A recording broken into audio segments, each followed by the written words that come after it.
A Fox News alert: Donald Trump defiant and in very strong terms disputing new allegations lodged by several women.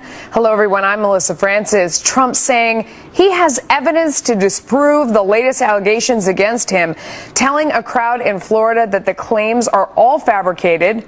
And he really went after the media as well. This as First Lady Michelle Obama discusses the reports about Trump earlier at a campaign event for Hillary Clinton. Listen. This was not just a lewd conversation. This wasn't just locker room banter. This was a powerful individual speaking freely and openly about sexually predatory behavior and actually bragging about kissing and groping women, using language so obscene that many of us were worried about our children hearing it when we turn on the TV.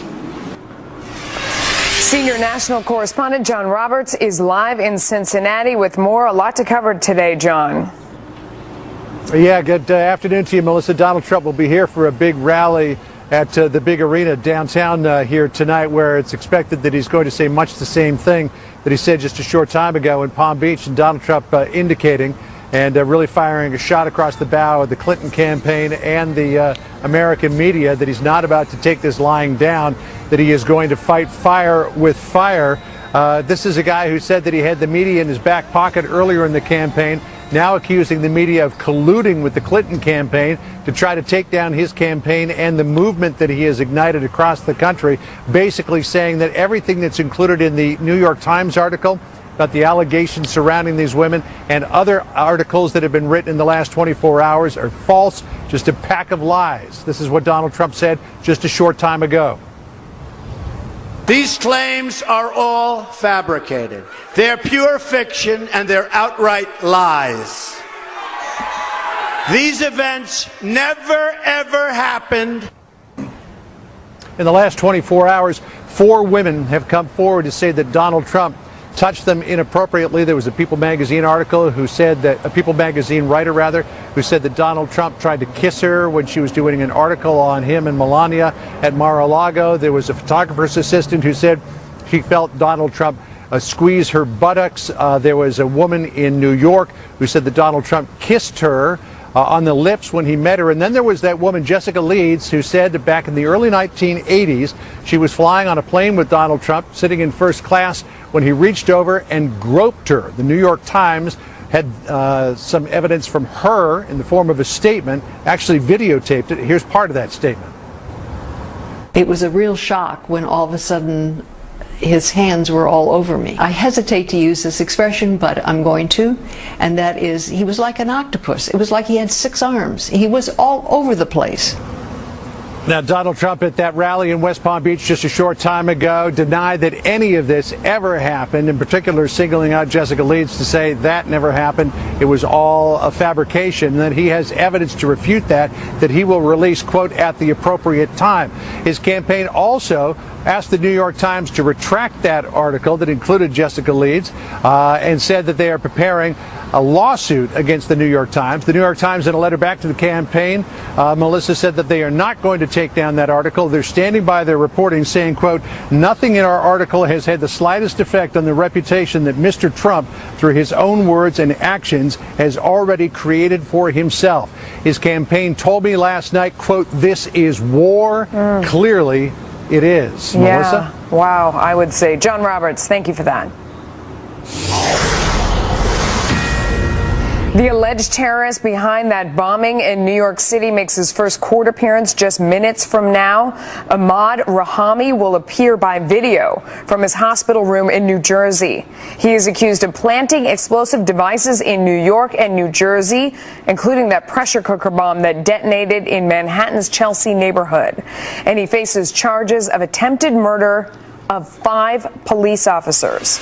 Brian Yennis is live outside the courthouse in Elizabeth, New Jersey with more. Brian, what's the latest? Hi, Melissa. Well, at this hour, Ahmad Khan Rahami will be facing the court for the first time via video from the hospital in New Jersey because he's still recovering from the multiple gunshot wounds that he received during that police shootout in Linden, New Jersey on September 19th, which led to his capture. Now, we also know that he reportedly was unconscious up until last week. Today's court appearance is an arraignment on state charges, a procedural hearing outlining the 5 counts of attempted murder charges against police officers he faces, as well as the unlawful possession and use of a weapon. Now, these charges specifically stem from that shootout that began when a Linden bar owner found Rahami sleeping near his doorway. Prosecutors say Rahami directly then shot at 5 police officers, wounding 2. Officer Angel Padilla was shot in the torso and a bulletproof vest likely saved him. And Officer Peter Hammer's head was grazed by a bullet which entered through his police cruiser's windshield. Now, today's hearing will begin what could be a lengthy legal process, years long. Rahami still faces nearly a dozen federal charges in New York and New Jersey and has yet to appear in court for either. Now, those terrorism charges include the use of a weapon of mass destruction and the use of a bomb in a public place. And the feds say the 28-year-old Afghan U.S. citizen built and placed 2 pressure cooker bombs in Manhattan, as well as which exploded, and one of them exploded, injuring 31, and a third bomb that exploded in Seaside Park, New Jersey, in a trash can along a Marine charity base, and a 4th bomb found on a train station in Elizabeth, New Jersey. Now, prosecutors say Rahami is somebody who wanted to, he desired martyrdom. He's somebody that admired terrorists like Osama bin Laden.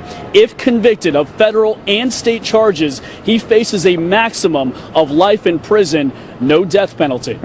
Melissa? All right. Thank you for that. Let's bring in our legal panel for more on this one. Robert Schalk is a former prosecutor. He is a defense attorney as well. Steve Cardian is a former New York City police sergeant, former chief investigator for the city of New York, and the director at defenduniversity.com. Gentlemen, thanks to both of you for being here. Pleasure. Bob, so we know he's just nodding during this testimony. We're waiting on the tape, as we said. Really quickly, what do you expect here? It's just going to be a formal arraignment announcing the charges. His lawyer's going to enter a plea of not guilty on his behalf. They're going to be adjourning the case to get the discovery phase started. This is merely a formality. I would expect the judge to remand him, meaning set no bail, meaning he can't get out, and he'll be in custody the duration of the time. Yeah, Steve, I mean, it's about getting that discovery phase underway, right? What are they looking for?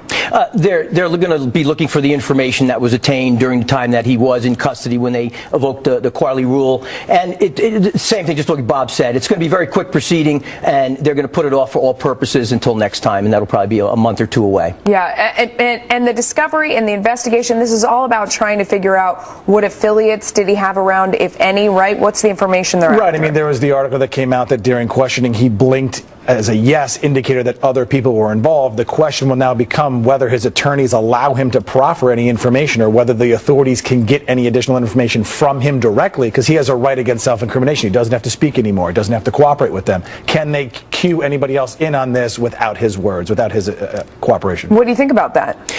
Well, primarily the investigators are looking for motive, intent, and affiliation. So depending upon what they've developed through their investigation, there's going to be a lot to come out in the future. It's going to be a very lengthy process. Yeah. Bob, at this point, you know, one of the things we're learning, they were talking to him about bombing locations. Were they chosen at random? This is what law enforcement officials were telling different reporters. He nodded yes, chosen at random. Do you buy that?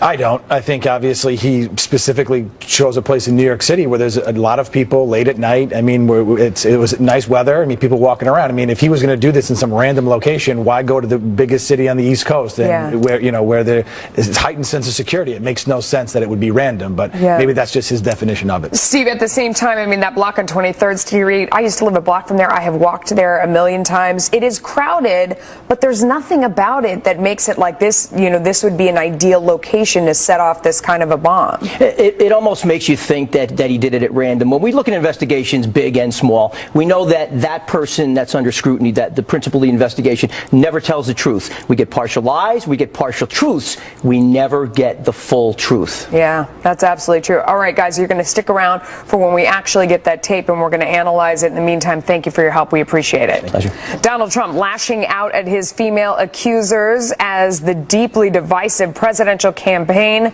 sinks further into charges and countercharges about his treatment of women. And we have audio of him talking about a 10-year-old. We're going to dig deeper into those accusations. U.S. cruise missiles knocking out radar sites in Yemen following attacks by missiles fired at U.S. Navy ships.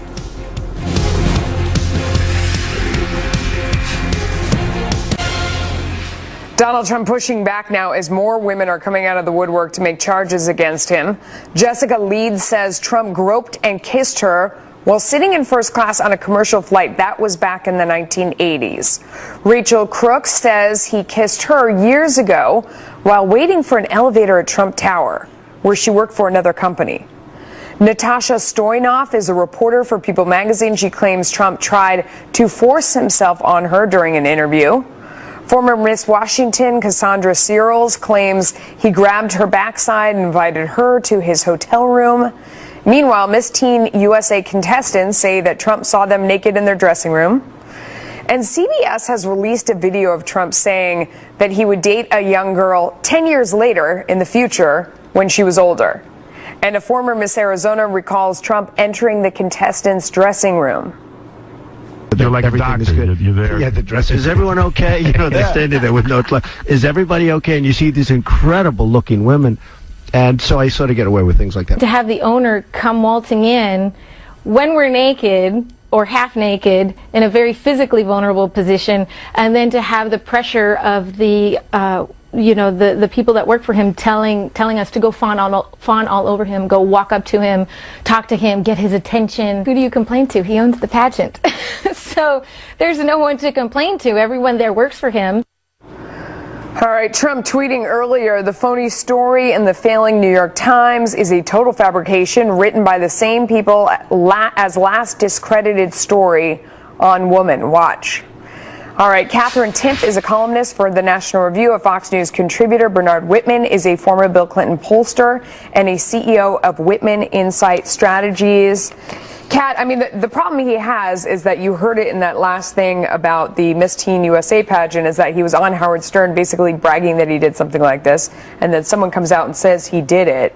I mean, in some ways, in that one in particular, you might say, where's the controversy? Because he said it before, and now she's saying he did it. It's not like it was unknown. Well, I mean, I'm not saying it's right. okay. I'm saying it's not that it was unknown. Of course you're not, but of course, now he is running for president, and he hasn't been, I guess living his life planning to have been running for president. Right. But he was, and it's not just the one thing, it's as the things pile up on and on and on top of each other, on top of each other, on top of each other. Right. It's just the fulfillment of the narrative that everybody that's attacking him has been pushing. So I think it gets harder and harder for people to defend it after that, even though they had already known it, but they weren't paying attention. Okay, so Bernard, as a strategist, let me ask you this. What if you took a different tact? I mean, so the things that he's accused of doing, he sort of said along the way, oh, I can't help myself. I kind of, when I see a beautiful woman, I have to have Tic Tacs and kiss them. I walk backstage at the pageant. He's kind of admitted to these things. Is there another strategy where you come out and say, I don't know, something else, rather than saying this is all a lie and attacking the women? Is there some other way to go about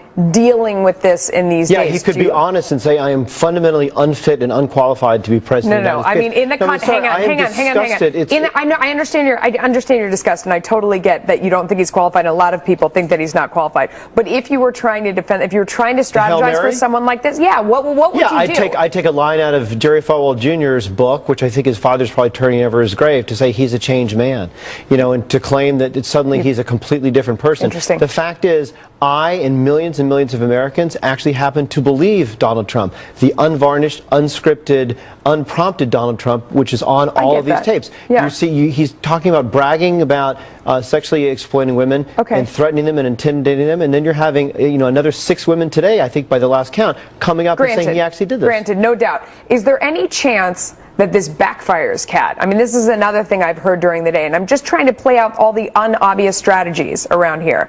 remember, it didn't work against Bill Clinton in the end. I mean, we watched that. You're too young, but we watched that campaign when there was this pile-on of women, and I am still young, won. but I also do know that Bill Clinton has been accused of sexual assault or harassment by more than 10 women. And no, you know, Bill Clinton is a unicorn. Bill Clinton seems to be a unicorn when it comes to this. There's been nobody else who has been repeatedly accused by more than 10 women and seems to still be a feminist hero. It's bad. It's what Bill Clinton did was bad. Hillary defending was bad. What Trump's doing is bad. It's all bad. It shouldn't be a political issue. It should be a human issue. Yeah, well, without question. But then this is kind of where we are in this campaign, and I understand your outrage on Donald Trump, and without question. But there are a lot of people on the other side who feel the same outrage about Hillary Clinton and feel like she's so corrupt and she's a liar, and then there's Bill Clinton, and that both of these people are deplorable. So maybe at some point you set aside that they're both kind of horrible, you can't, Melissa. and you vote on the issues. You know what? Vote on the issues? I wish we were here today talking about other issues than this extraordinary issue of sexual harassment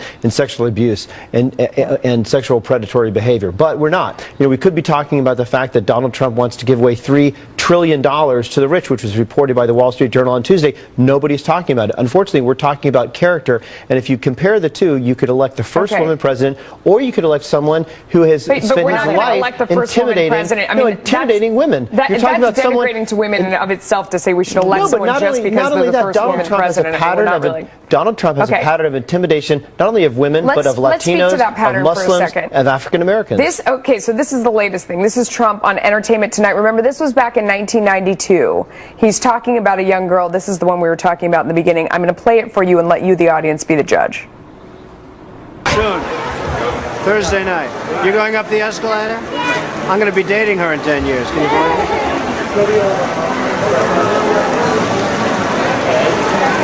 Okay. Okay, Kat. So this is what this is coming down to. Cute. That's not a cute thing to say. It's not cute. This was 1992. I mean, he's not saying, let's go on a date right now. I mean, it just, in some points, what do you mean this he's not saying, let's not go on a date right now? He can't because he would go to prison for that.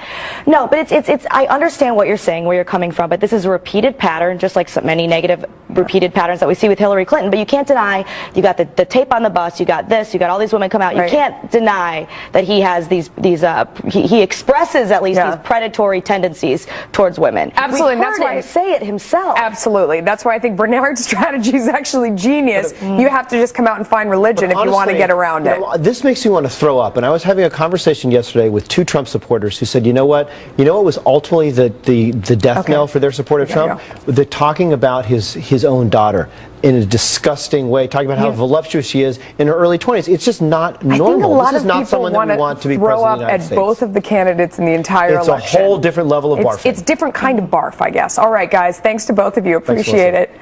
Bridgegate is once again hovering over the head of New Jersey Governor Chris Christie, the new decision by a judge that could lead to the lawmaker facing criminal charges. Plus, Iran making provocative moves after the U.S. hits back at rebels in Yemen. Tehran now sending warships to the country's coast. So what's the White House saying about all this?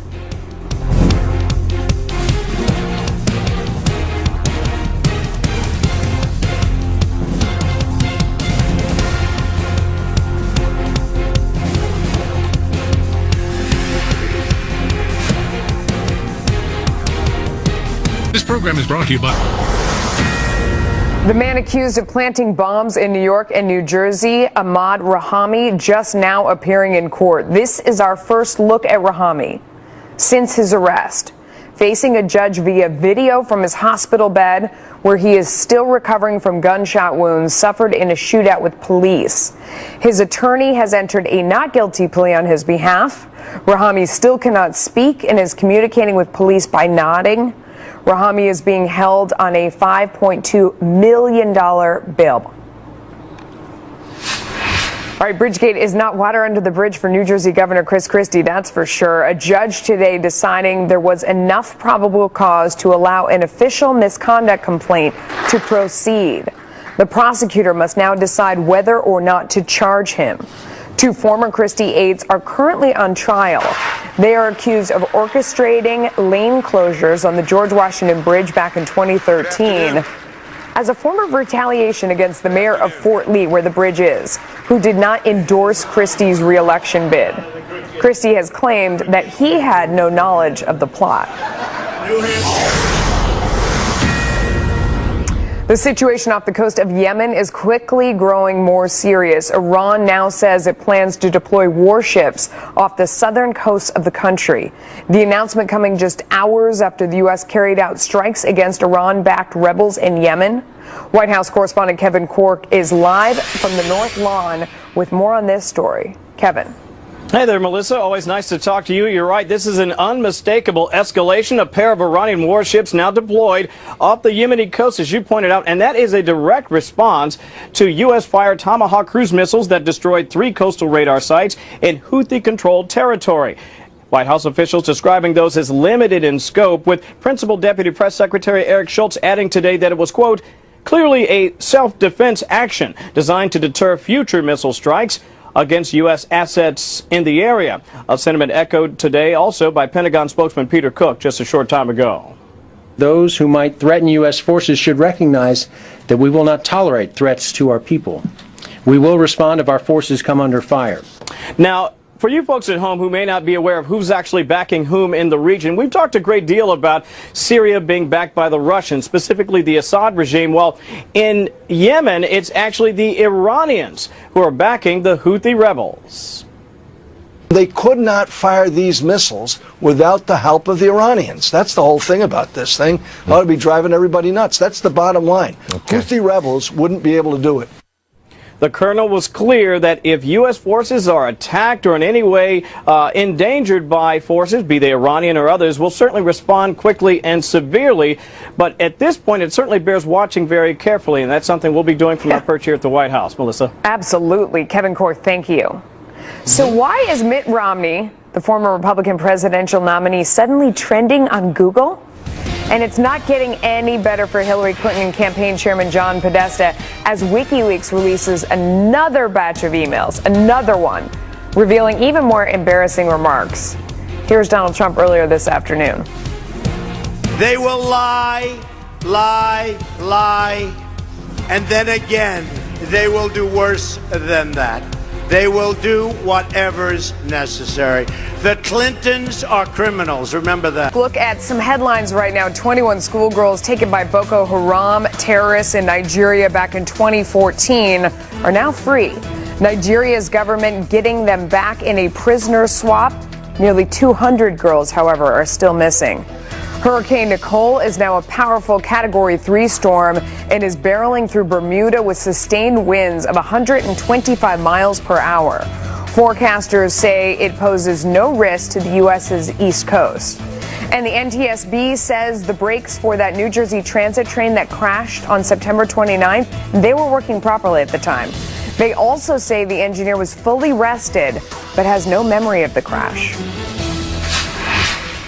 All right, WikiLeaks dropping new bombshells on the Clinton campaign, publishing a new batch of nearly 2,000 emails from Clinton campaign chairman John Podesta, bringing the total to 9,000 so far that have been released. Chief National Correspondent Ed Henry is live in Washington. And Ed, the new emails are adding evidence to Bernie Sanders' concerns that the primaries were in fact rigged against him, just like he thought. Very interesting, Melissa. Good to see you, because, you know, the DNC was supposed to be neutral, although we can see in these emails Clinton officials operating as if they were running the DNC, because maybe they were. In November 2014, campaign manager Robbie Mook was emailing John Podesta about the pressing need to move the Illinois primary out of March into April or May to make it more favorable on the calendar for Clinton. Even though the DNC was supposed to be neutral in this process, Mook writes about sweetening the pot for Illinois by giving them, quote, a bonus of 10% extra delegates if they move to April and 20% more delegates if they move to May. Now, Mook added of Illinois party officials, quote, they don't really care about being helpful and feel forgotten and neglected by President Obama, of course, was from Illinois. The key point is that this is not an Obama ask, but a Hillary ask, and the Clintons won't forget what their friends have done for them. In the end, the Illinois primary stayed in March. Clinton carried it by over 25,000 votes. By the way, the Clinton camp continues to complain these are stolen documents hacked by the Russians. And we noticed this latest batch of emails arrived early today and immediately were on the website of RT, or Russia Today. Though Clinton aides, we should point out, are not denying the substance of what's being said in these emails. It's interesting how quickly some Russian media outlets are getting these emails. Right, and also I like the part about, the Clintons never forget their friends. They always help them out. They're bought and paid for. There you go. We are also learning a lot about the behind-the-scenes machinations, right? Like what? Yeah. Oh, well, some feuds with Democrats. New York City Mayor Bill de Blasio went on a Sunday talk show months ago, and this had been one of several interviews where he refused to formally endorse Hillary Clinton. And Robbie Mook, the campaign manager, again, got in on the act and wrote an email saying, wow, what a terrorist. While Communications Director Jen Palmieri chimed in, told you. Other emails highlight just how much Clinton has struggled to define herself. As Bernie Sanders was rising the polls earlier this year with that anti-Wall Street message, Clinton aides scrambled in private to react. Look what Chief Strategist Joel Benenson wrote to colleagues. He said, do we have any sense from her, Clinton, what she believes or wants her core message to be? Pretty remarkable how even her own senior advisors are wondering what's in her core. What does she really believe? What does she want this campaign to be about? And yet, Melissa, she's winning. Right. Yeah. I mean, let's not forget that. Ed Henry, thank you so much for that. Good stuff. All right. For more on this, let's bring in Guy Benson. He is the political editor at townhall.com. He is also a Fox News contributor. I mean, we're kind of just learning all the things that we felt like we knew, and it's just confirmation after confirmation. What sticks out to you, Guy? Well, just the very end of that report from Ed Henry, Melissa, where you have Clinton's own team wondering and grappling with this question, what does our candidate actually believe? What does she want her candidacy to be about? And since then, I don't think that question has really been answered.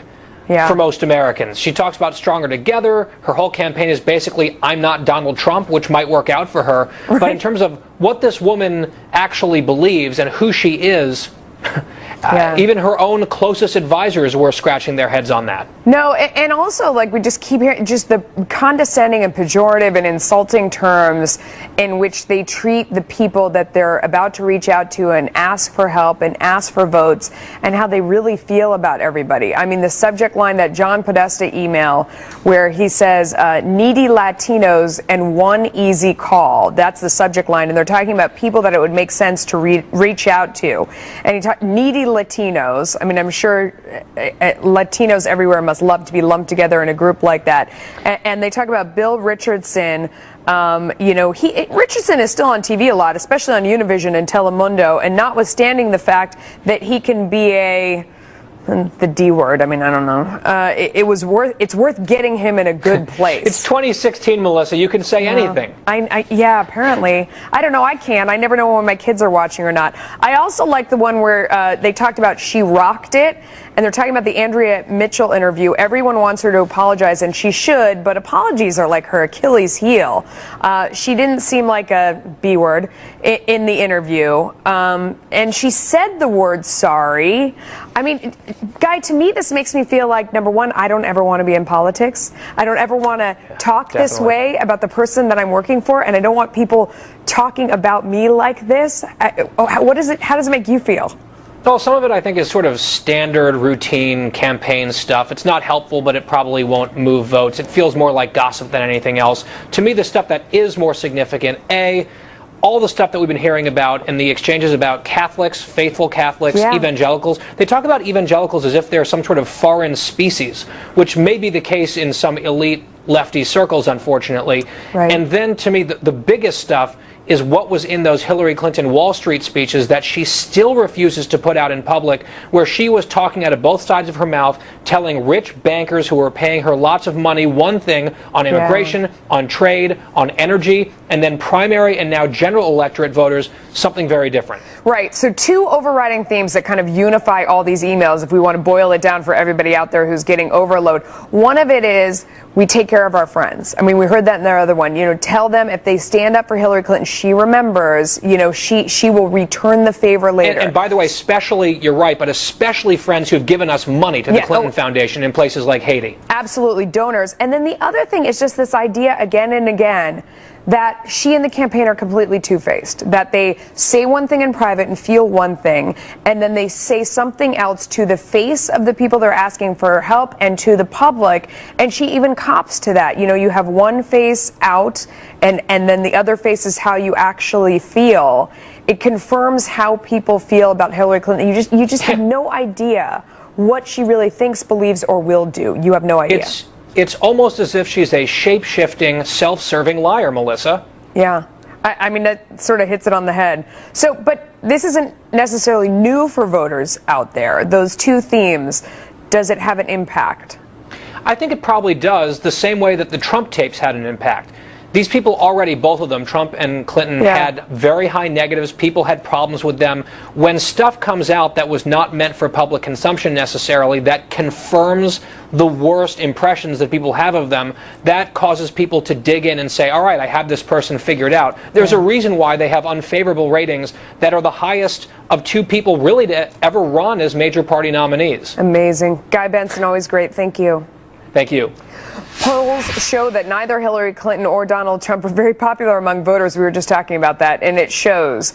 Google Trends reporting a staggering 2,800% increase in the searches for the phrase write-in. And the states with the highest number of searches aren't battleground states. They're party strongholds. 3 of the top market searches for write-in came in solidly Democratic states: Vermont, Delaware, and New Jersey. The red states of Utah and Indiana round out the top 5.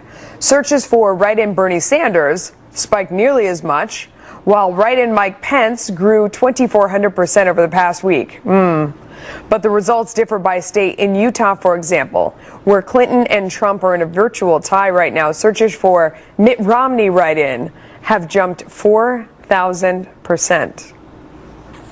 What an election. We have a Fox News alert for you now. The man accused of planting bombs in New York and New Jersey, Ahmaud Rahami, just pleading not guilty in court today. This is our first look at Rahami since his arrest, facing a judge via video from his hospital bed, where he is still recovering from gunshot wounds suffered in a shootout with police.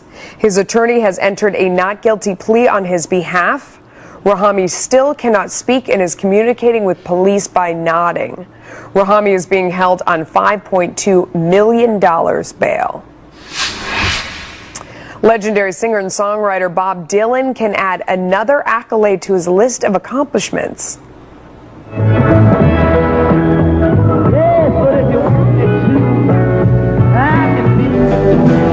75-year-old is now a Nobel Prize winner. The Swedish Academy awarding him the 2016 prize in literature for, quote, having created new poetic expressions within the great American song tradition. That's cool.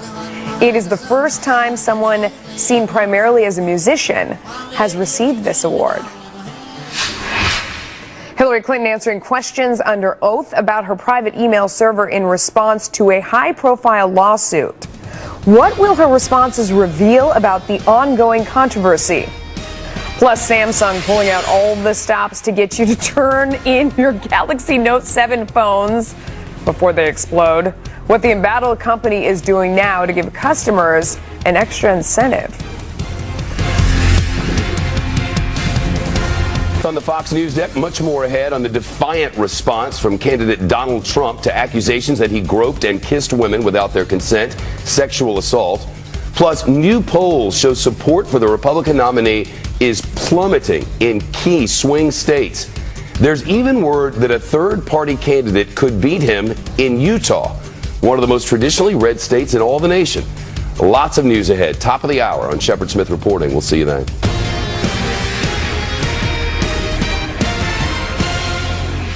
Samsung is expanding its recall efforts to get customers to return their Galaxy Note 7 phones. Starting today, customers can exchange their current defective phone and accessories for a $100 credit towards any Samsung replacement. The company is sending fire-resistant packages to customers to return the phones, which include a shield bag, thermal insulated boxes, and gloves to return their phone. Hillary Clinton answering questions once again about her private email server. This time, the inquiries are coming from the conservative group Judicial Watch. Mrs. Clinton has until today to answer 25 detailed questions under oath. Shannon Bream is live from our D.C. bureau with more on this one. Shannon, weren't these due a couple weeks ago? Don't I remember that? Yeah, Melissa, you are right. Back in August, a federal judge gave Hillary Clinton 30 days to answer questions once they were sent to her by Judicial Watch. Well, at the time of that order, her team was publicly celebrating the fact that she wouldn't have to actually sit down for an in-person deposition. But Judicial Watch clearly sees this as a win because it will be the first time she is under oath answering questions specifically about her email server system and the destruction of thousands of her emails. They were due back on September 29th, but the parties reached a deal for an extension, and that means they are due today. Melissa, we are watching and waiting, and I got the phone right beside me waiting for the call that those answers are in. Right. What will she specifically have to answer? Well, court rules limit Judicial Watch to asking no more than 25 questions. So they start out pretty simply, like describe setting up your private email server system, who decided to create it, why, who set it up. The questions get progressively more complicated, including this one. After your lawyers completed their review of the emails in your ClintonEmail.com email account in late 2014, were the electronic versions of your emails preserved, deleted, or destroyed? If they were deleted or destroyed, what tool or software was used to delete or destroy them? Who deleted or destroyed them, and was the deletion or destruction done at